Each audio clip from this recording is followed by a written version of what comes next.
우리 함께 여는 기도로 2021년 1월 17일 영상 주일 예배를 시작하겠습니다. 주님, 주님께서 나를 샅샅이 살펴보셨으니 나를 환히 알고 계십니다. 내가 앉아 있거나 서 있거나 주님께서는 다 아십니다. 멀리서도 내 생각을 다 알고 계십니다. 내가 길을 가거나 누워 있거나 주님께서는 다 살피고 계시니 내 모든 행실을 다 알고 계십니다. 내가 혀를 놀려 아무 말 하지 않아도 주님께서는 내가 하려는 말을 이미 다 알고 계십니다. 주님께서 나의 앞뒤를 두루 감싸주시고 내게 주님의 손을 얹어주셨습니다. 이 깨달음이 내게는 너무 놀랍고 너무 높아서 내가 감히 측량할 수조차 없습니다. 아멘. 우리의 모든 것을 아시는 주님, 주님의 섬세하고 놀라운 은혜를 찬양합니다. 우리는 분주한 일상을 살다 보면 섬세함을 잃어버릴 때가 많습니다. 그래서 늘 우리를 보살펴 주시는 섬세한 사랑을 그리워합니다. 그때마다 우리에게 주님 계심을 잊지 않게 하옵소서. 사실 인간은 사랑받지 못해서 외로울 때보다 사랑받고 있다는 사실을 망각해서 외로울 때가 많습니다. 주님은 잠시도 사랑하기를 멈추지 않으심을 기억하며 살아가게 하옵소서. 내 한 몸 챙기기에도 쉽지 않은 삶이지만 함께하는 이들에게 내가 사랑하고 있음을 표현하는 우리가 되겠습니다. 우리 모두 축복의 통로, 은혜의 통로, 사랑의 통로가 되어 살게 하옵소서. 주님께서 늘 믿음으로 승리하는 우리가 되게 하실 줄 믿으며 예수님 이름으로 기도합니다. 아멘.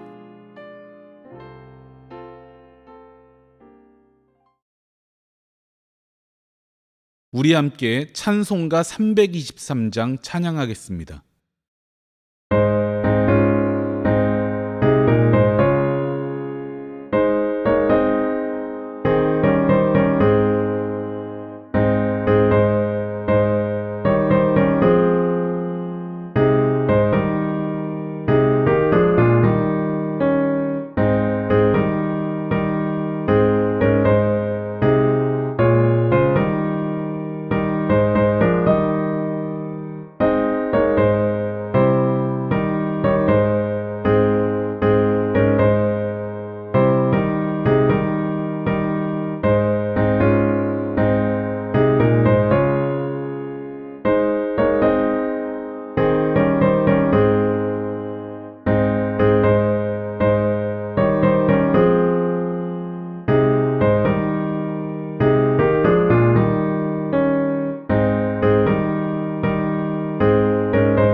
오늘 우리가 나눌 하나님 말씀은 요한복음 1장 43절부터 51절까지의 말씀입니다. 다음 날 예수께서 갈릴리로 떠나려고 하셨다. 그때에 빌립을 만나서 말씀하셨다. 나를 따라오너라. 빌립은 벳세다 출신으로 안드레와 베드로와 한 고향 사람이었다. 빌립이 나다나엘을 만나서 말하였다. 모세가 율법책에 기록하였고 또 예언자들이 기록한 그분을 우리가 만났습니다. 그분은 나사렛 출신으로 요셉의 아들 예수입니다. 나다나엘이 그에게 말하였다. 나사렛에서 무슨 선한 것이 나올 수 있겠소? 빌립이 그에게 말하였다. 와서 보시오. 예수께서 나다나엘이 자기에게로 오는 것을 보시고 그를 두고 말씀하셨다. 보아라, 저 사람이야말로 참으로 이스라엘 사람이다. 그에게는 거짓이 없다. 나다나엘이 예수께 물었다. 어떻게 나를 아십니까? 예수께서 대답하셨다. 빌립이 너를 부르기 전에 내가 무화과 나무 아래 있는 것을 내가 보았다.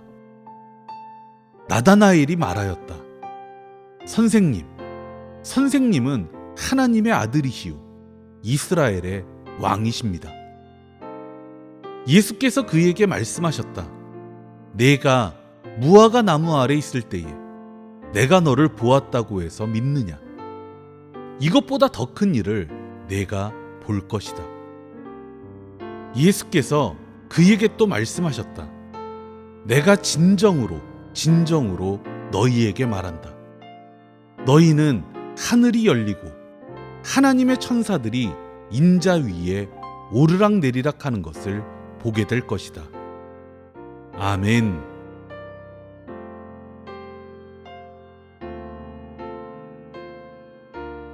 오늘은 증거를 주제로 하나님 말씀을 전하도록 하겠습니다.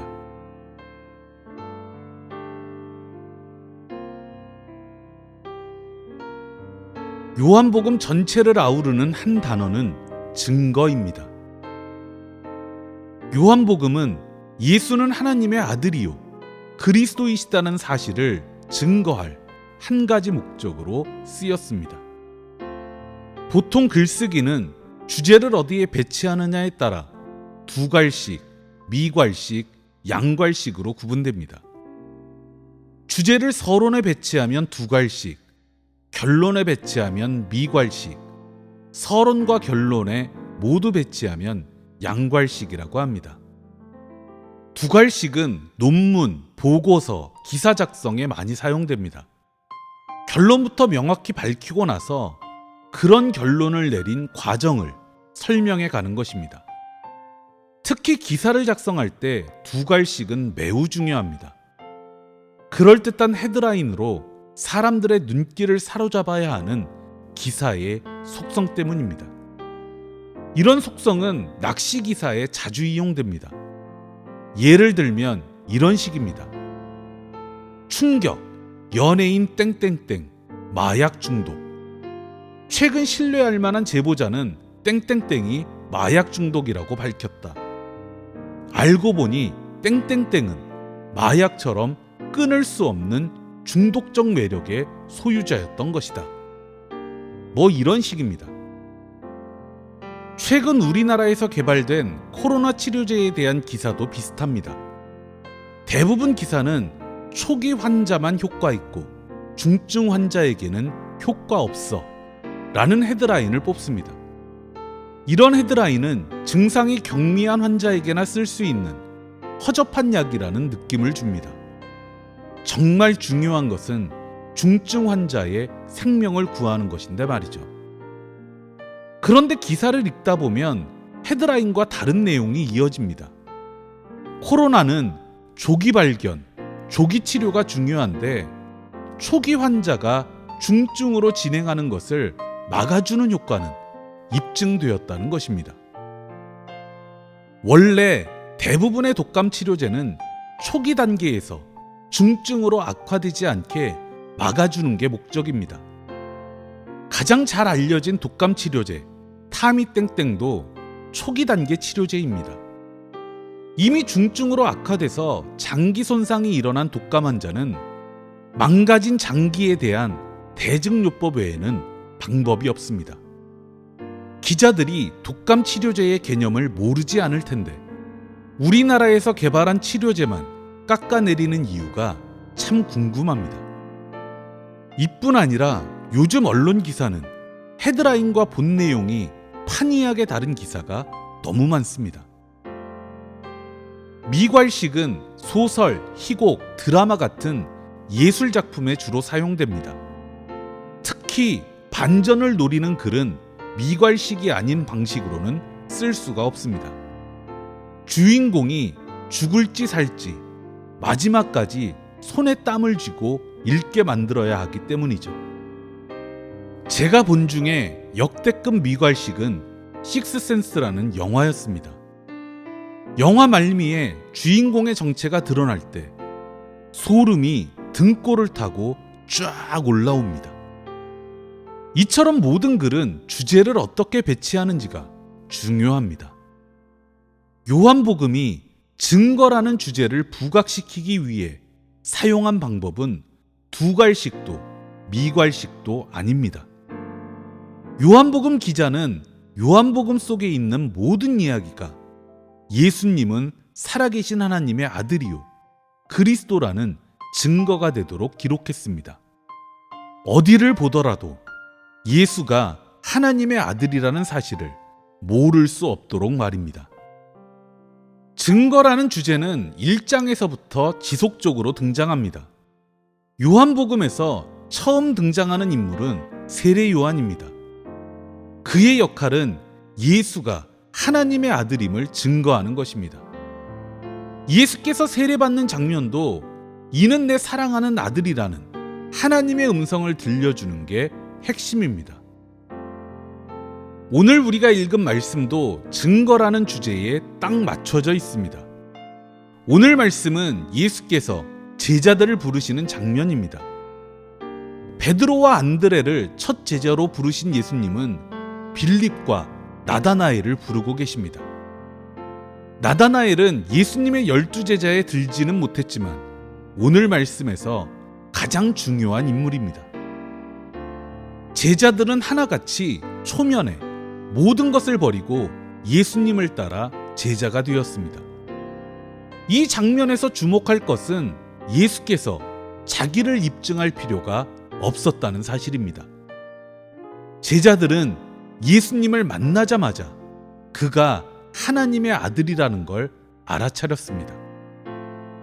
제자들은 무엇을 느꼈기에 예수님이 하나님의 아들임을 알 수 있었을까?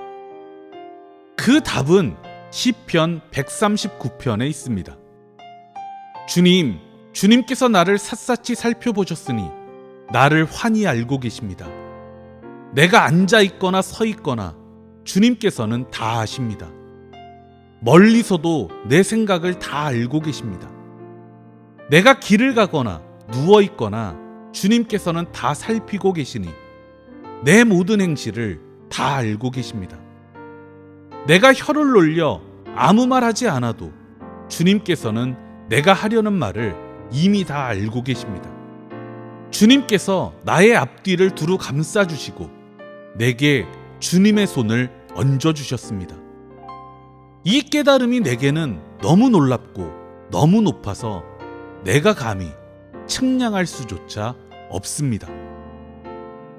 주님은 나를 아시고 보살피신다는 이 거역할 수 없는 깨달음이 제자들로 하여금 예수를 알게 만들었던 것입니다.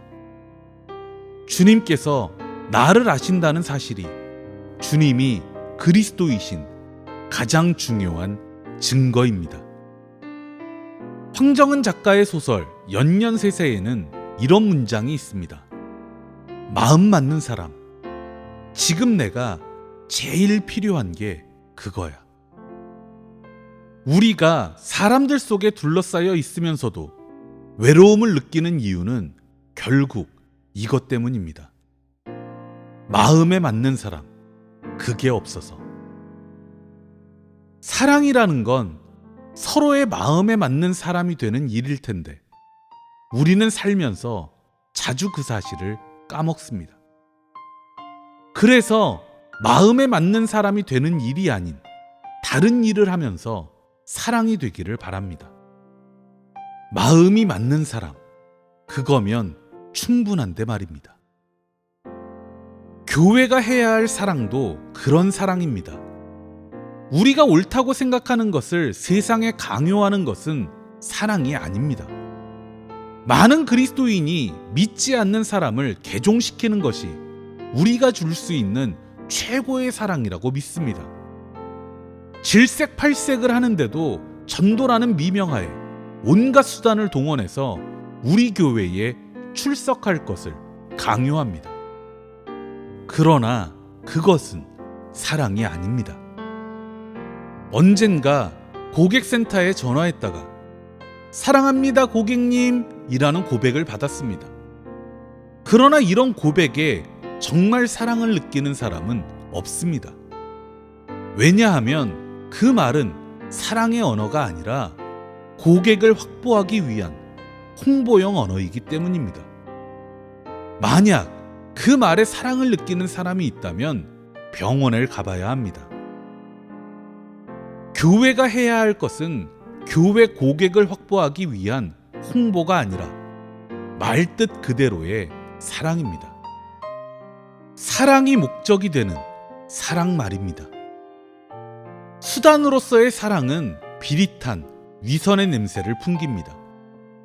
세상 사람들이 그 냄새를 모를 거라 생각하면 큰 착각입니다. 1년 내내 약하고 가난한 이웃을 돕는 정책에는 무조건 반대, 앞장서서 반대하다 연말에 김치 몇 포기 나누고 담요 몇 장 나눈다고 사랑이 되는 게 아닙니다. 교회가 해야 할 사랑은 사람들의 외로움과 아픔을 충분히 배우는 것에서부터 시작입니다. 그 속에서 서로의 약함을 함께 아파하고 아픔에 맞는 해법을 찾아가는 것이 교회가 해야 할 사랑입니다. 그 사랑이 주님께서 우리 안에 살아계시는 증거입니다. 오늘 말씀에 나다나엘이 등장하는 이유는 그가 발견한 특별한 증거 때문입니다. 나다나엘은 49절에서 선생님은 하나님의 아들이시요 이스라엘의 왕이십니다 라고 고백하고 있습니다. 나다나엘은 지혜전승에 능통한 사람이었습니다.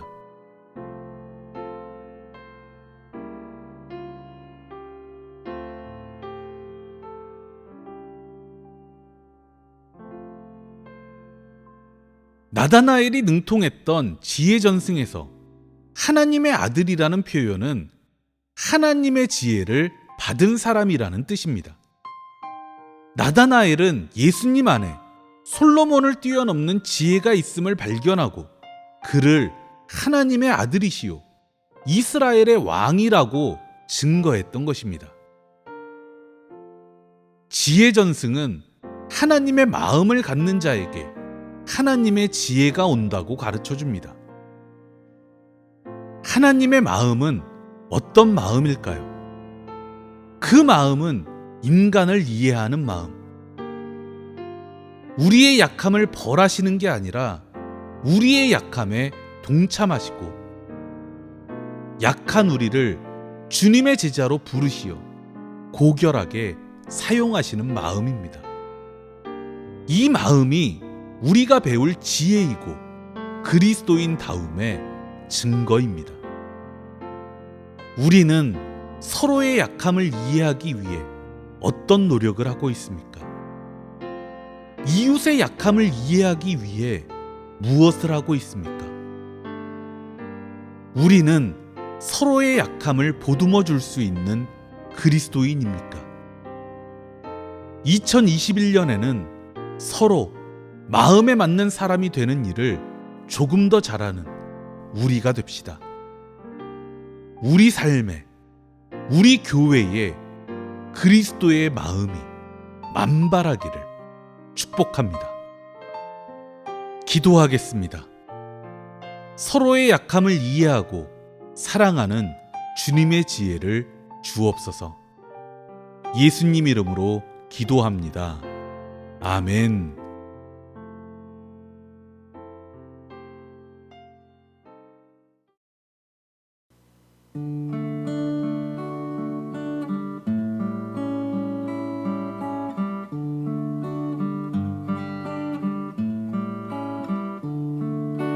내게 있는 모든 것을 아낌없이 드리네. 사랑하고 의지하며 주만 따라 살리라. 주께 드리네. 주께 드리네. 사랑하는 구주 앞에 모두 드리네. 아멘.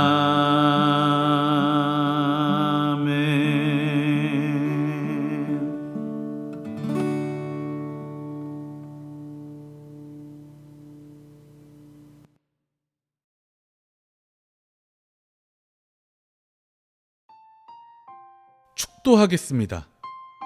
지금은 우리 주 예수 그리스도의 은혜와 주 하나님의 지극하신 사랑하심과 우리 안에서 소통하시는 성령님의 그 크신 은총이 서로의 약함을 조금 더 잘 이해하며 주님 마음으로 살기를 원하는 주님의 백성들 머리머리 위에 이제로부터 영원토록 함께 하시기를 축원합니다.